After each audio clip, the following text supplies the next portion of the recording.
Hello everyone, मैं शिवम द्विवेदी स्वागत करता हूं आपका अपनी इस क्लास में।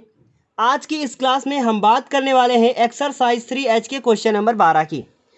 परंतु जैसा आप लोग जानते हैं कि पिछली कुछ क्लासेस से लगातार हम आपको बेहतर से बेहतर वीडियो देने की कोशिश कर रहे हैं। आप सभी को पता है कि हम आपको कैसे एक क्वेश्चन का बेहतरीन हल देते हैं।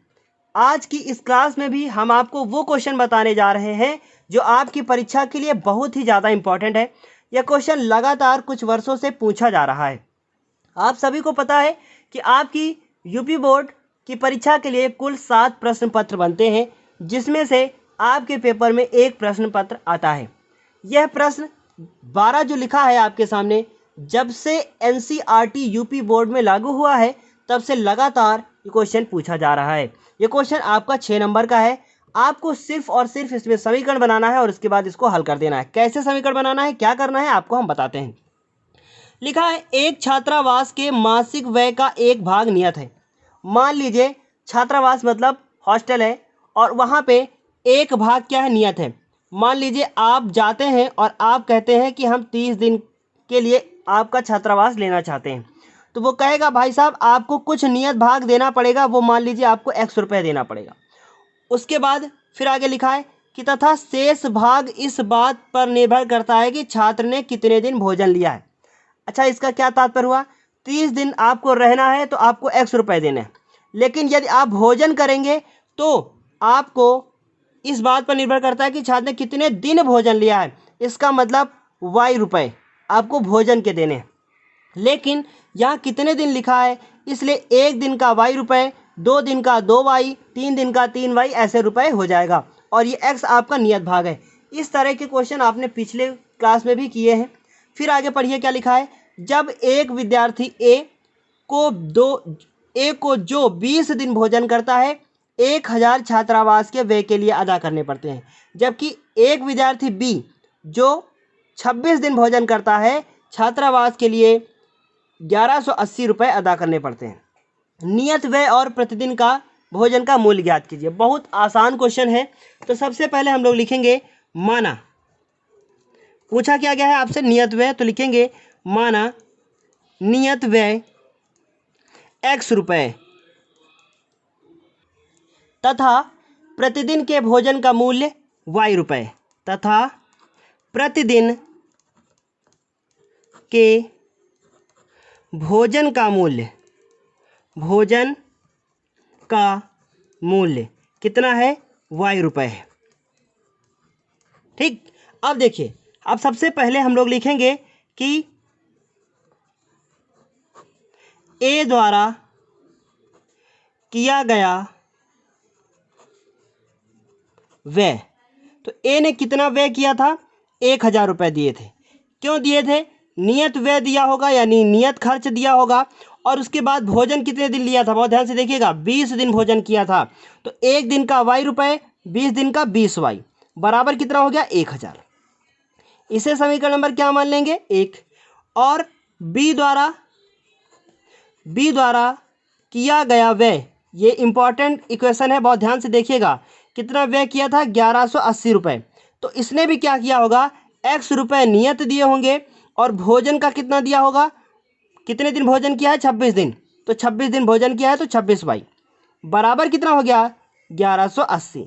और इसे समीकरण नंबर क्या मान लेंगे, 2। अब आपको कुछ भी करके समीकरण 1 और 2 को हल करना है और हल करने के बाद आपको आंसर X और Y का निकाल लेना है। कैसे लिखेंगे, क्या करेंगे, देखते हैं। लिखेंगे समीकरण 1 व 2 को हल करने पर, समीकरण 1 व 2 को हल करने पर आप लिखेंगे देखिए एक चीज़ और, चाहे आप इसे ऊपर लिखें चाहे इसे नहीं ऊपर लिखें, कोई फ़र्क नहीं पड़ता। तो हम किसी को भी ऊपर लिख सकते हैं। हम इसको ऊपर लिख लेते हैं और इस वाले को नीचे। X + 20Y बराबर कितना हो गया, 1000। लाइन खींचेंगे, देख रहे हैं यहाँ प्लस प्लस है तो इसे माइनस, यहाँ भी माइनस, यहाँ भी माइनस, ये कैंसिल आउट हुआ। 26 में 20 चले गए, कितने बचे, आपका बचा 6Y। और 1180 में से 1000 चला गया तो 180 बचा। आप देख रहे हैं कि y बराबर कितना आ गया 180। तो आप क्या लिखेंगे, लिखेंगे y बराबर 180 बटे 6, 6 कम 6, 6 त्रिक 18। तो y बराबर कितना आ गया 3 आ गया। अब लिखेंगे y बराबर 3 समीकरण नंबर 1 में रखने पर आपका समीकरण नंबर 1 क्या है, x प्लस 20y बराबर कितना है 1000। x लिखेंगे, 20 लिखेंगे और y का मान कितना है 3 बराबर कितना लिखेंगे 1000। अब देखिए 20 को जब 3 से गुणा करेंगे तो कितना आएगा 60 बराबर कितना हो जाएगा 1000 और आगे इसके हो जाएगा x। उसके बाद देखिए क्या लिखेंगे, एक गलती हो गई, जब इसको इससे कैंसिल करेंगे तो 6 त्रिक 18 और ये 0 यानी कितना आ जाएगा 30 रुपये। अब 20 से जब इसको गुणा करेंगे तो कितना होगा 600, x बराबर कितना हो जाएगा 400। इस तरीके से 600 जब उधर गया तो कितना हो गया 400। अब आप लिख देंगे नियत व्यय कितना है, नियत व्यय आपने क्या माना था x रुपये, तो x का मान कितना आ गया 400, कितना हो गया 400 रुपये। और उसके बाद प्रतिदिन का कितना हुआ, प्रतिदिन का भोजन व्यय कितना है प्रतिदिन का 30 रुपये, तो कितना है 30 रुपये। इस तरीके से आपका आंसर आ चुका है। लेकिन यदि आप अपना आंसर चेक करना चाहें कि मेरा आंसर सही है या गलत है तो कैसे चेक करेंगे, देखते हैं। आपको नियत व्यय कितना देना है 400, तो हम लोगों ने 400 लिख लिया। उसके बाद आपने कितने दिन भोजन लिया था 20 दिन, तो 30 रुपये करके 20 दिन देना है। तो 20 को 30 से गुणा करेंगे कितना आएगा 600 भोजन के और 400 नियत। इस तरीके से क्या है मेरा आंसर क्या हो गया, सही हो गया। बस आप ये इक्वेशन बनाना सीख लीजिए। जिस दिन आप इक्वेशन बनाना सीख जाएंगे आपका आंसर आ जाएगा और कभी भी वो आंसर गलत नहीं होगा। इस विधि को विलोपन विधि बोलते हैं। यदि आपने अभी तक विलोपन विधि नहीं सीखी है तो हम आप लोगों से बार बार कह रहे हैं कि विलोपन विधि को जरूर सीख लें। वह विधि आप लोगों के लिए बहुत ही ज़्यादा इंपॉर्टेंट है। आप 3.2 एक्सरसाइज में विलोपन विधि को सीख सकते हैं, या फिर आप गूगल पर, बहुत ध्यान से सुनिएगा, या फिर आप गूगल पर सर्च करते हैं विलोपन विधि बाय ज्ञानोदय के गुरुजी। इतना आप लिखेंगे तो आपको गूगल पर जो पहला वीडियो मिलेगा वही वीडियो विलोपन विधि का वीडियो होगा। अब हम इस क्वेश्चन के बाद बात करेंगे क्वेश्चन नंबर 13 की, जो कि आपके पेपर के लिए बहुत ही ज़्यादा इम्पॉर्टेंट है। अब यह क्वेश्चन नंबर 13 बहुत ही ज़्यादा इम्पॉर्टेंट है और आप इसे अपने आप लगा कर देखिए, क्या आप कर पाते हैं। तो आप हमारा जवाब सुनेंगे तो हम आपसे यही कहेंगे, यदि आपने इस क्वेश्चन को इससे पहले नहीं लगाया है तो आप इस क्वेश्चन को नहीं लगा पाएंगे। इसलिए बेहतर हल जानने के लिए वीडियो को लास्ट तक ज़रूर देखें और एक एक वर्ड बहुत ध्यान से सुने, तभी आपको समझ में आएगा। क्वेश्चन क्या है, लिखा है यश ने एक टेस्ट में 40 अंक अर्जित किए। यानी कि एक टेस्ट होता है और यश नाम का कोई लड़का है और वो 40 नंबर प्राप्त करता है। कितने नंबर प्राप्त करता है 40। फिर लिखा है जब उसे प्रत्येक सही उत्तर पर 3 अंक मिले और गलत उत्तर पर 1 अंक की कटौती की गई। इसका क्या मतलब है, मान लीजिए टेस्ट पेपर में टोटल क्वेश्चन जो थे उनकी संख्या कितनी थी 100। कितने क्वेश्चन थे 100 क्वेश्चन थे और उन 100 क्वेश्चन मान लेते हैं, अभी हमारा आंसर नहीं आया, कितने क्वेश्चन थे 100। और इन 100 क्वेश्चन में से अगर सही आंसर देता है तो 3 नंबर मिलेंगे, अगर गलत करता है तो 1 नंबर काट लिया जाएगा उसका। कुछ समझ में आया, इसे बोलते हैं माइनस मार्किंग किसी भी परीक्षा के लिए, है ना। तो अब आगे कह रहा है कि 1 अंक की कटौती की गई, तो उसके बाद कितने 40 अंक। उसके बाद क्या लिखा है, यदि उसे सही उत्तर पर 4 अंक मिलते, यानी 3 ना मिलते 4 मिलते, और गलत अंक उत्तर पर 2 अंक कट जाते, तो 40 के स्थान पर यश कितने नंबर पाता 50 नंबर पाता। यानी कि 4 नंबर मिलते सही उत्तर पर और गलत उत्तर पर 2 अंक कट जाते, तो उसको मिलते नंबर कितने 50। अब पूछा गया टेस्ट में कितने प्रश्न थे। देखने में कितना हलवा जैसा क्वेश्चन लग रहा है, लेकिन है नहीं। इसे आप कैसे करेंगे, क्या होगा, हम आपको आज बताने वाले हैं। तो सबसे पहले आप इसे पुश कर दीजिए और खुद लगा कर देखिए। यदि आप कर लेते हैं तो आपको वीडियो देखने की ज़रूरत नहीं है, लेकिन यदि नहीं कर पाते हैं तो वीडियो को ज़रूर देखें, क्योंकि पेपर में आपके क्वेश्चन आएगा ज़रूर। है ना। तो हम सबसे पहले लिखेंगे माना। देखिए पूछा क्या गया है, टेस्ट में कितने प्रश्न थे, तो हम लोग ये निकालेंगे कि गलत उत्तर कितने हुए और सही उत्तर कितने हुए। यदि वो हम निकाल लें तो देखिए दो ही चीज़ हो सकती है, या तो गलत या तो सही। तो उसके बाद दोनों को आपस में जोड़ देंगे तो पता चल जाएगा कितने टेस्ट में पेपर जो है प्रश्न थे, है ना। ये समझ में आ गया होगा। गलत उत्तर की संख्या और सही उत्तरों की संख्या निकालें, तो लिखें माना सही उत्तरों की संख्या, सही उत्तरों की संख्या x तथा गलत उत्तरों की संख्या, उत्तरों की संख्या कितनी है, y है। अब ये आपने मान लिया है। इसके बाद अब बहुत ध्यान से देखेंगे, जो आज हम आपको बताने वाले हैं बहुत ही ज़्यादा इंपॉर्टेंट है। इस तरीके का क्वेश्चन अभी तक आपने इससे पहले नहीं किया है, इक्वेशन इस तरह से नहीं मानी है। अब बहुत ध्यान से देखिएगा, 40 अंक, कितने अंक, 40 अंक। तो हम लोग लिखेंगे, यहाँ लिख देंगे 40 और इधर लिख देंगे अंक। अब बहुत ध्यान से देखिएगा, सही उत्तरों की संख्या कितनी है, x। तो हम लोग लिखेंगे सही उत्तरों की संख्या, इसे आप एक लाइन में ही लिख लेंगे, हमने ऐसे लिख दिया है। अब सही उत्तरों की संख्या कितनी है, x, और उसके बाद उसको 3 अंक मिलते हैं तो कितना लिख देंगे, 3 गुणे सही उत्तरों की संख्या। उसके बाद देखिए एक नंबर की कटौती की जाती है, कटौती का मतलब उसके नंबरों में से माइनस कर दिया जाता है। अब हम लोग लिखेंगे माइनस गलत उत्तरों की संख्या, उत्तरों की संख्या, और कितने नंबर काट लिए जाते हैं, एक नंबर, तो हम 1 से गुणा कर देंगे। क्या ये बात समझ में आई। सही उत्तरों की संख्या कितनी है, x, तो 3x उसको नंबर मिले, और कट गए तो इसका मतलब माइनस होगा ना कि प्लस होगा। कुछ ये चीज़ समझ में आई होगी थोड़ा बहुत।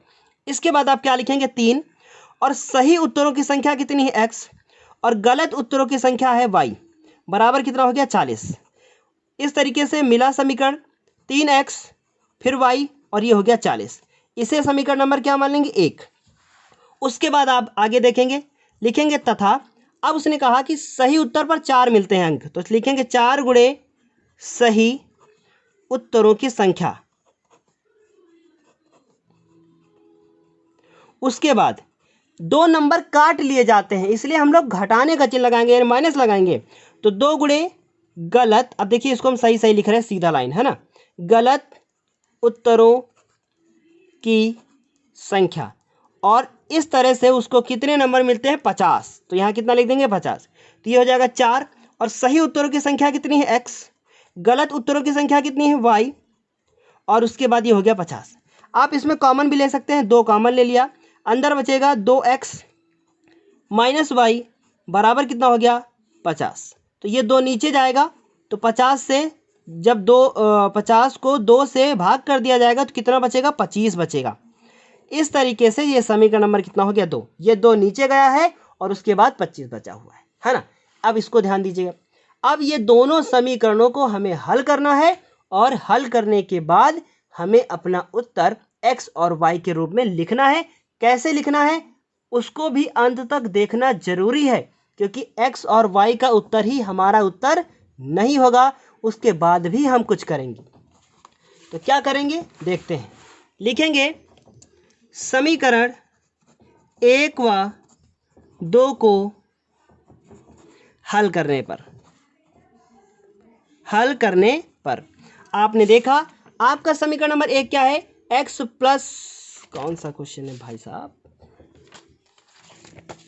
आपका समीकरण नंबर 1 है 3x माइनस वाई बराबर 40 और 2x माइनस वाई बराबर 25। क्या है, 3x माइनस वाई बराबर 40, 2x माइनस वाई बराबर 25। लाइन खींचेंगे, आप देख रहे हैं ये माइनस ये भी माइनस, तो चिन्ह बदलना पड़ेगा तभी कैंसिल आउट होगा। तो जब चिन्ह बदलते हैं तो नीचे वाले के सारे चिन्ह बदल जाते हैं, तो y से y कैंसिल हो गया। आपने देखा कि y से y कैंसिल हो गया, 3x में से 2x चले गए, x बचा, 40 में 25 चले गए, कितने बचे, 15। x का मान आ चुका है। अब x बराबर 15 समीकरण नंबर 1 में रखने पर, जब आप इसे समीकरण नंबर 1 में रखेंगे तो लिखेंगे 3x माइनस वाई बराबर 40 तो 3 लिखेंगे और x का मान आपका कितना आया है 15, तो आप यहाँ क्या लिखेंगे 15 और माइनस y बराबर कितना 40। 15 को 3 से गुणा करेंगे कितना होगा 45 माइनस y बराबर 40। तो ये माइनस y और 45 उधर जाएगा तो हो जाएगा 40 माइनस 45। इस तरीके से माइनस y बराबर -5, तो y बराबर कितना आ गया 5। अब आप ध्यान से देखिएगा, बहुत ध्यान से, है ना। लिखा है अतः कुल प्रश्न हम लोगों को निकालने थे।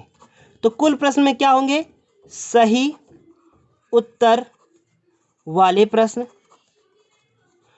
उसमें क्या जोड़ेंगे, गलत उत्तर वाले प्रश्न। आपने देखा कि सही उत्तर वाले प्रश्नों को हमने x माना था और गलत वालों को y माना था। x का मान कितना आया है 15 और इसका मान कितना आया है 5, बराबर जोड़ दिए, कितने उत्तर आ गए 20। इस तरीके से आपको पता है कि आपका उत्तर 20 आया है, लेकिन प्रश्न कितने थे 20 थे, है ना। इस तरीके से आपके टेस्ट पेपर में कितने प्रश्न थे 20 थे। अब मान लीजिए आपको अपना आंसर चेक करना हो कि मेरा आंसर सही है या गलत है, तो कैसे चेक करेंगे, बहुत ध्यान से देखिएगा। आपके सही उत्तर वाले संख्या कितनी है 15, आपने 15 लिखा। आपको सही उत्तर पर पहली इक्वेशन में कितने नंबर मिले थे 3, तो आपको मिलने थे 45 नंबर।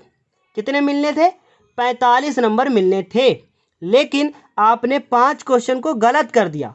इसका यह मतलब हुआ कि एक क्वेश्चन का 1 कटा तो 2 का 2 कटा, 5 का 5 कटेगा, इसलिए इसमें से 5 घटा दिए, आपको कितने नंबर मिले 40। लेकिन इसकी दूसरी इक्वेशन क्या थी, दूसरी इक्वेशन ये थी सही उत्तर पर हमें 4 नंबर मिलते हैं।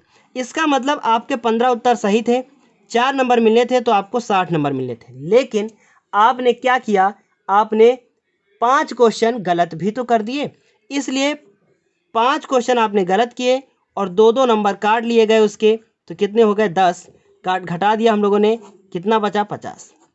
तो फ़ायदा किस में था, 2-2 नंबर कटे तो थे, लेकिन एक एक नंबर मिला भी था, तो फ़ायदा किस में था, दूसरी वाली क्वेश्चन में।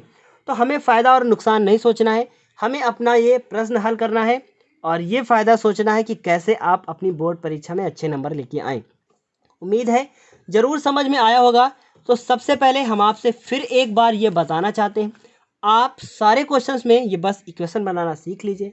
आप इक्वेशन बनाना सीख गए तो आप क्वेश्चन को आसानी से कर लेंगे।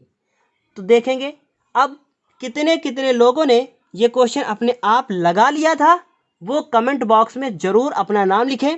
हम उनका नाम अगली क्लास में अनाउंस करेंगे। और उसके बाद यदि आपने ये क्वेश्चन देखकर भी लगाया है, तब भी आप अपना नाम लिखें। हम अगली क्लास में वो क्वेश्चन जब पढ़ाएंगे तो आपका नाम अनाउंस नहीं करेंगे, ठीक है। तो इस तरह से ये क्वेश्चन भी पूरा हुआ और इस क्वेश्चन के बाद अब हम आप लोगों से विदा लेते हैं। अगली क्लास में हम आप लोगों को फिर मिलेंगे क्वेश्चन नंबर 14, 15, 16 के साथ।